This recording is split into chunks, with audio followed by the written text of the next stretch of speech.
प्रसाद, वृंदा केवढी सुंदर दिसतेस तू घाबरल्यावर. पण ना कधी कधी खूपच वेड्यासारखं वाग. हो, कारण त्याच्यात माझा फायदा असतो. अगं मी वेड्यासारखं वागल्यामुळेच तर तू अशी माझ्या मिठीत आलीस ना. एकदा अभ्यास करायला लागलीस की डुंकुनी बघत नाहीस माझ्याकडे. आज माझं नशीब केवढं जोरावर आहे बघ. हो का? नशीब जोरावर आहे तुझं. नशीब जोरावर आहे का तुझं? गुदगुल्या करू नकोस ग. आता कळलं ना आता कसं होतं ते. सॉरी मी नाही म्हणणार सॉरी तुला. नाही सॉरी. ठीक आहे सॉरी. गुड. पण मी नाही म्हणणार.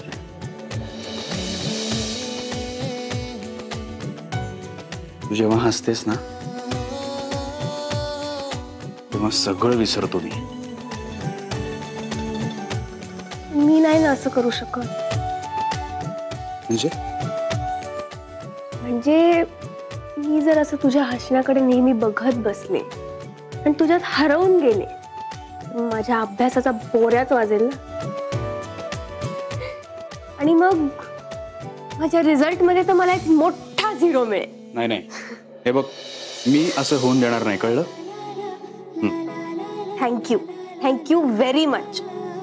आता मी प्लीज अभ्यास करू.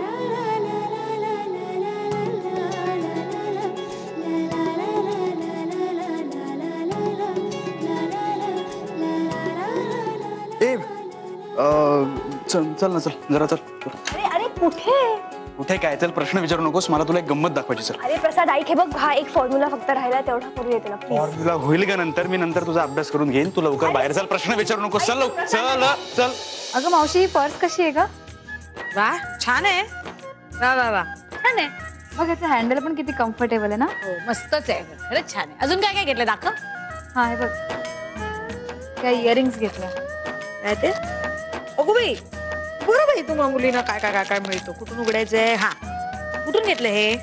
अगं गेटवे ऑफ इंडिया जवळ एक मोठं मार्केट आहे तिकडनं घेतलं. छान आहे ना. हो छान. जर असं कानाला सही करून दाखव. खाली एक मिनिट वगैरे काही नाही. ऐक आम्ही केवढी शॉपिंग केली तुला दाखवायचं. चल ये. हे बघ आम्ही केवढं शॉपिंग केलंय. बाप रे एवढ्या बॅग्स. अगं शर्मिष्ठाने अख्खी मुंबई पालथी घातली आणि एवढं शॉपिंग केलं. शर्मिष्ठा तू एन्जॉय केलंस ना. हो भरपूर मजा आली.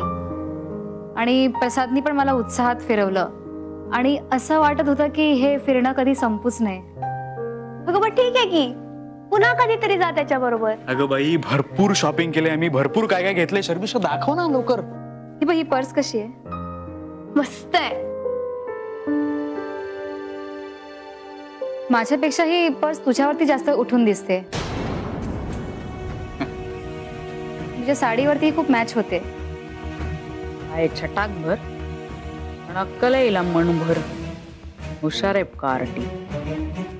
माझा हुकमाचा पत्ता बरोबर शोभते. आणखीन काय आणलंस दाखव. हो हे इयरिंग्स बघ. खूप किती गोड आहेत. खूप छान आहेत.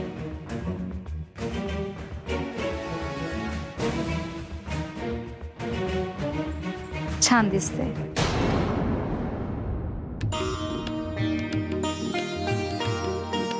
हे ब्रेसलेट बघ.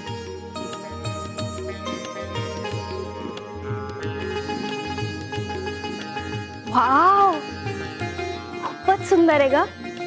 हे घालून दाखव ना.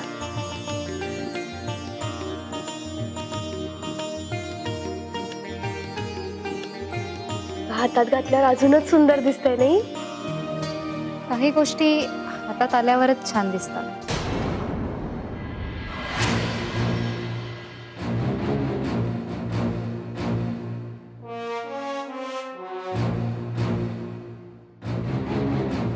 पण एक ड्रेस आणला होता ना. आणलास नाही कुठला तरी. हाच ना तो ड्रेस. काय सुंदर कलर आहे याचा. खरंच मला तुझा चॉईस खूप आवडला. आपल्या दोघींचा चॉईस सारखाच आहे.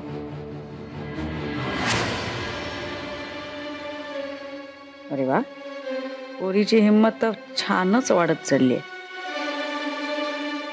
असाच वेग ठेव बाई तुझा माझ्या प्रसादला गट्ट होण्याचा. अगं बाबांसाठी आणलेलं गिफ्ट कुठे ठेवलंस तू? म्हणजे हा हा बाबा, हे तुमच्यासाठी.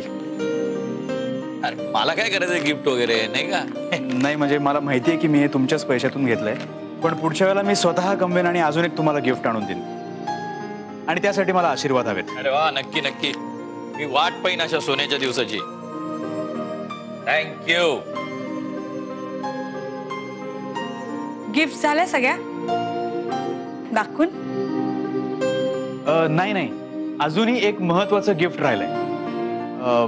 वृंदा, तू अशी इकडे ये तू अशी उभी राहा. तुझ्यासाठी एक सरप्राईज आहे. डोळे बंद कर. सरप्राईज? डोळे बंद कर. एक सरप्राईज आहे. डोळे बंद कर. हा,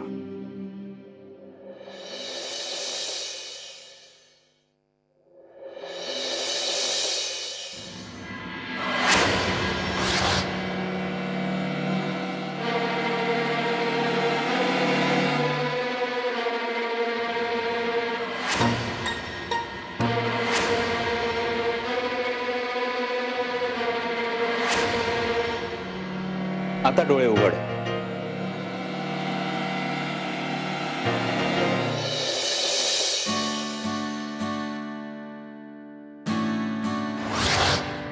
प्रसाद, अरे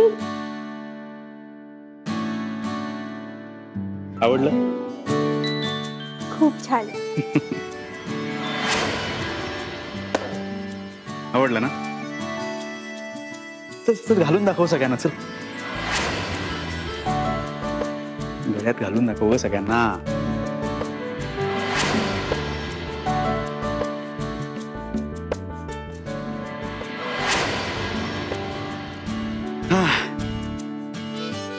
आवडलं नाही? कसं वाटतंय? वा, छान. तुला आवडलं ना? गुड. आता एक शेवटचं गिफ्ट बाकी आहे. काय रे? हा मी काढते.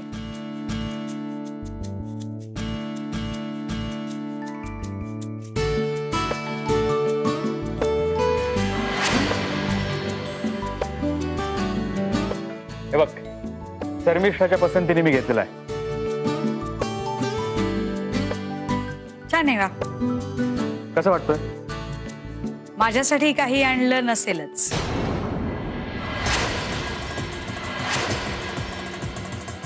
नाही ना ग?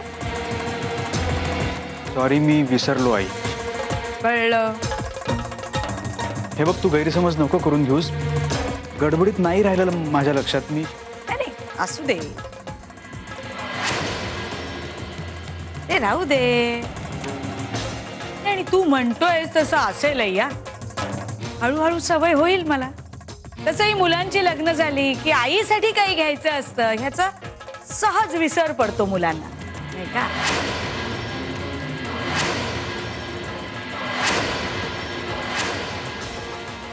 चालायचं. आई,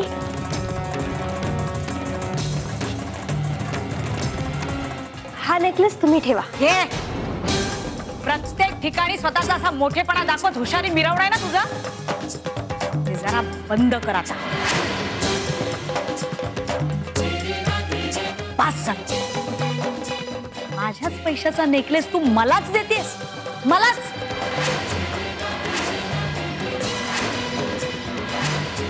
असे 56 नेकलेस विकत घेईन मी. असे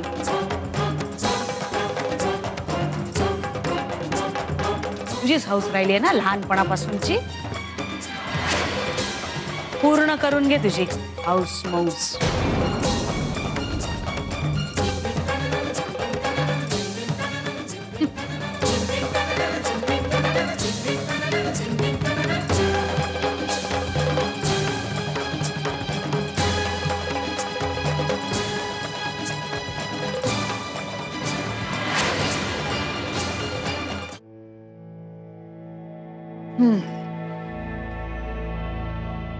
प्रसाद,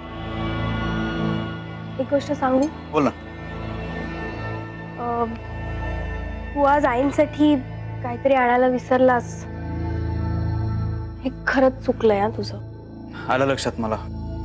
तसं त्यांनी ना मन दुखावतात आणि माणसं आपल्यापासून जास्तच दूर जातात. म्हणजे माझं असं म्हणणं नाहीये की या गोष्टींच्या देवाणघेवाणाने फार काही फरक पडतो किंवा त्याची किंमत पण महत्वाची नाही, पण त्याच्या मागची जी भावना असते ना प्रसाद, ती महत्वाची. आपल्या मनात असलेलं प्रेम, आपलेपणा, ह्या सगळ्या गोष्टी अशाच तर व्यक्त होतात. ही वस्तू छोटी असली ना तरी ती आणण्याच्या मागची भावना मोठी असते प्रसाद. आणि समोरच्याला आपल्या मनातलं स्थान दाखवून देण्याची हीच एक संधी असते. तू काय प्रसाद, बघ तुला कळतंय का, आईंच्या बाबतीत तू हीच संधी गमावून बसलायस. वृंदा, मी हे मुद्दामून केलं का? नाही, तसं नाही म्हणते मी, पण परिस्थिती तर तशीच निर्माण झाली आहे ना. आणि काही कारण नसताना, गरज नसताना त्यांना परत मीच शत्रू वाटेल. एक मिनिट, हा तिचा प्रॉब्लेम आहे, तुझा नाही. अरे असेल, पण त्रास तर होणारच आहे ना. नाही प्रसाद, हा खूप मोठा वेडेपणा झालाय. ठीक आहे, मी एक काम करतो, उद्या जातो आणि तिच्यासाठी काहीतरी विकत आणतो. प्रसाद, अरे का आगीत तेल ओततोयस? हे असं करणं म्हणजे दुसरा वेडेपणा करण्यासारखं. हे बघ, तू पुन्हा कधीतरी बाहेर फिरायला जाशील ना, तेव्हा त्यांच्यासाठी काहीतरी घेऊन ये. पण तेव्हा मात्र आठवणीने आण प्रसाद. तुला अभ्यास नाही का आज? नाही, आज नाही. तुला अभ्यास नाहीये? तुला अभ्यास नाहीये? नाही. अगं मग आधी सांगायचंस ना वृंदा. तुला ना नको त्या विषयावरती चर्चा करून ना वेळ वाया घालवण्याची घाणेरडी सवय आहे.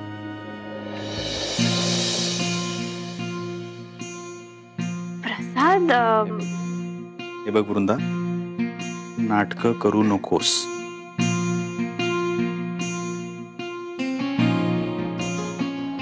तुला काय आवडतं, तुझ्या मनात काय चाललंय, चांगलंच माहितीये मला. हो का? तुला बऱ्या माझ्या आवडीनिवडी कळतात.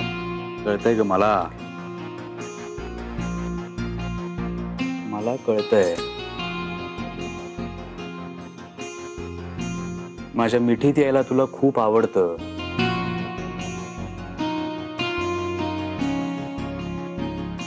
काळजी करू नकोस.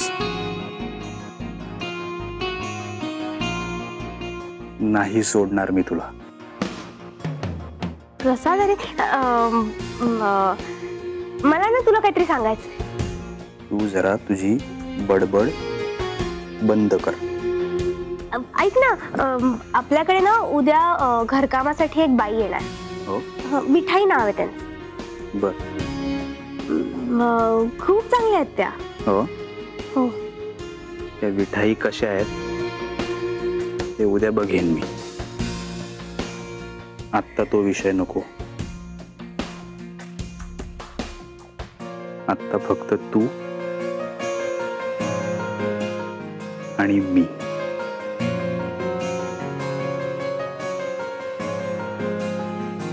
लग्न झाल्यानंतर मुलं बेईमान होतात हे माहिती होतं, ऐकलं होतं मी, पण अनुभवलं नव्हतं. ते आज अनुभवलं.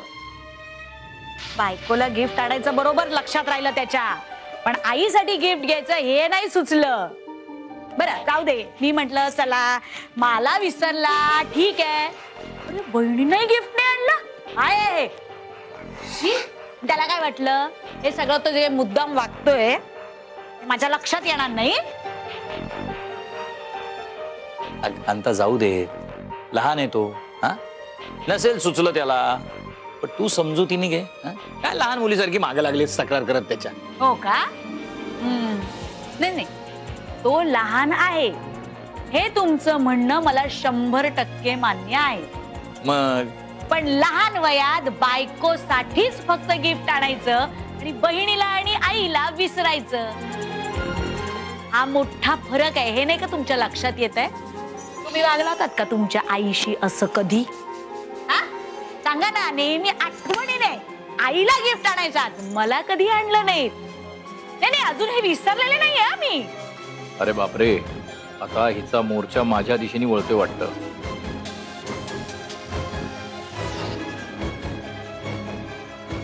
आपलं लग्न झालं तेव्हा तुम्ही प्रसादच्याच वयाचे होतात. दोन माणसांच्या स्वभावाची तुलना कशी काय करू शकतेस तू कांता? मला गिफ्ट आणलंय ना म्हणून म्हणताय तुम्ही हे. मला काय कळणार आहे गिफ्ट न मिळालेल्या आईचं दुःख. हे बघ, हे असली अपेक्षा धरणं चुकीचं आहे कांता.